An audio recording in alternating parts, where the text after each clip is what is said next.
Since I have 6 boxes of halves here before my bank pickups this week, and because I have 2 boxes on the table, I figured I would do an old-fashioned half-dollar hunt for you guys today.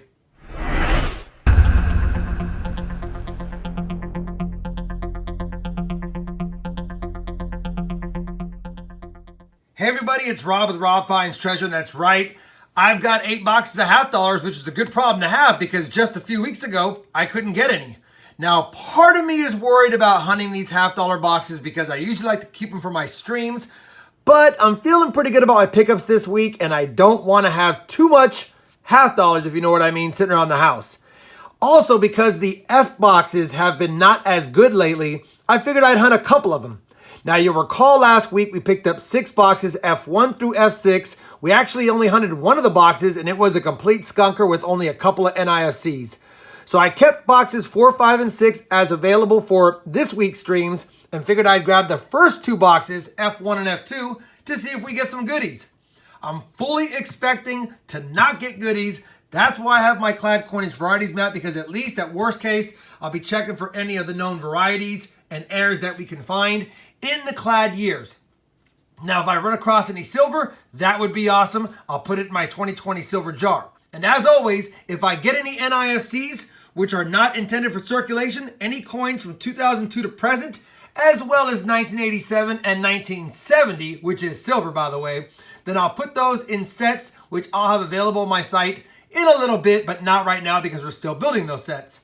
So all in all, we're hoping for silver first and foremost. If not, we'll take some proofs or some foreigns or varieties and airs, and if we get none of that, we'll see how many NIFCs we can add to the collection. Now, I'll be back in just a second to go ahead and do a live box opening, but as a reminder, if you're interested in my clad coinage varieties mat or any of my mats, as well as my scope, I'll have links to them down below and a link directly to my mats up here. Now, let's do a live opening.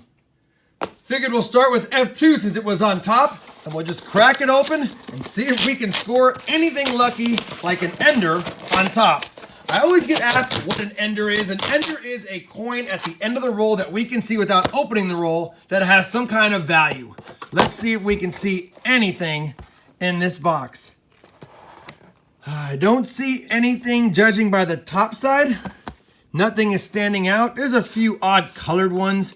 Maybe an NIFC here or a nice 1993, like I always seem to find lately. But I don't see anything really standing out. So we'll check the bottom sides as we hunt. And as always, I'll bring you in if I find anything worth mentioning. Roll 2 is going to get us on the board early. It's just an NIFC, but it is a 2013 Philadelphia. Roll number 10 was actually an ender. Flipped it over, and it was a 2012 Philadelphia NIFC. Roll 19, NIFC number 3, a 2013 Philadelphia. Roll 43 of box 1, and we're going to have another NIFC. This one a 2008, minted in Philadelphia. Very next roll, 44, and another NIFC, another 2013 Philadelphia. That makes 5 NIFCs. No other finds yet. Roll 46, NIFC number 6, another 2013 Philadelphia. Well, F2 has been hunted. We ended up with 6 NIFCs, no DDOs, nothing like that, no proofs, no foreigns, and of course no silver. But that's only one box. Let's go ahead and crack right into box 2 and see if we have anything in this box to get excited about. I don't see anything silvery. We have lots of hitchhiker circles from the bottom of the box. Maybe that's a good sign. Box has been thrown around, and there are some odd colored ones in this box as well. We did run into some silver that was odd colored in one of my boxes last week. Maybe this will have some of that. Little did I know, those prophetic words would pan out with some silver in the box. All right, as always, we'll continue the hunt, and I'll loop you in if we find something in the F1 box. Roll 53, NIFC number 7 is a 2015 Philadelphia. Roll number 8 of the F1 box, and I think we have a silver half dollar here, probably 40%. And we do.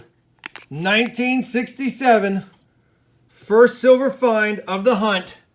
We are on the board. Roll 14 of box 2, 64 for the hunt, and we have found another NIFC, 2006, Denver. Roll 65 of the hunt. We have been looking for all these varieties, and a 1974 D is under the scope. It's not the best example, but you can see the doubled serifs all along where it needs to have them. That is a 74D DDO, not in the best shape, but I will take it.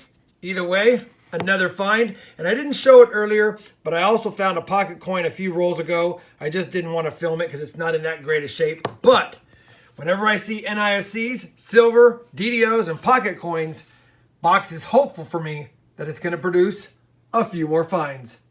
I did want to take a second and point out why I am so adamant that we need to look for different varieties in the clad Kennedy half dollar years. The 74D DDO is a very common one to find. You can see by the doubling. Now that picture is in a lot better shape than the one I found, but it is one that is recognized by PCGS. Of course, the 73D, the 77D, and other ones are also recognized, which is why I have them listed on my mat. But there's some value in this 74D DDO. In mid-state, it's around a $40 red book value or about a $25 to $30 blue book value, which is about the price that you would be able to sell it for typically. Now, the condition of the one I have, it's probably a $10 to $12 one at best, but that is better than most 90% or 40% half dollars you would find in a box. So hunting for varieties is always a smart thing to do, and that's why I have them on the mat. That way, in your hunt, you don't get discouraged when you don't find silver.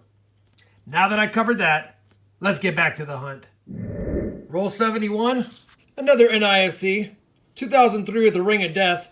We'll pull it aside, but I may not keep it with that machine wrapping ring around it. Either way, it's another find. Roll 83, we have another Ender NIFC, another Ring of Death, of course, 2006, Denver. Well, the F1 box has been hunted, and despite the early silver find, it was the only silver find of the box, but you can't get mad at that because at least it adds another silver to my 2020 silver jar, which we'll do in a second.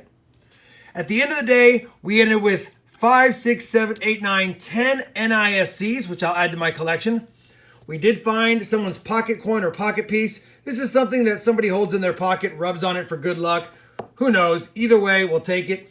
And we found a 74D DDO, another one for my collection. The find of the 100 rolls was the lone 1967 40% silver that we found early on in box number 2. Speaking of that, we do get to add it to the 2020 silver jar, and that jar is getting pretty full. If you enjoyed this 2-box half dollar hunt, I would appreciate a thumbs up. And as always, everyone, happy hunting, and thanks for watching.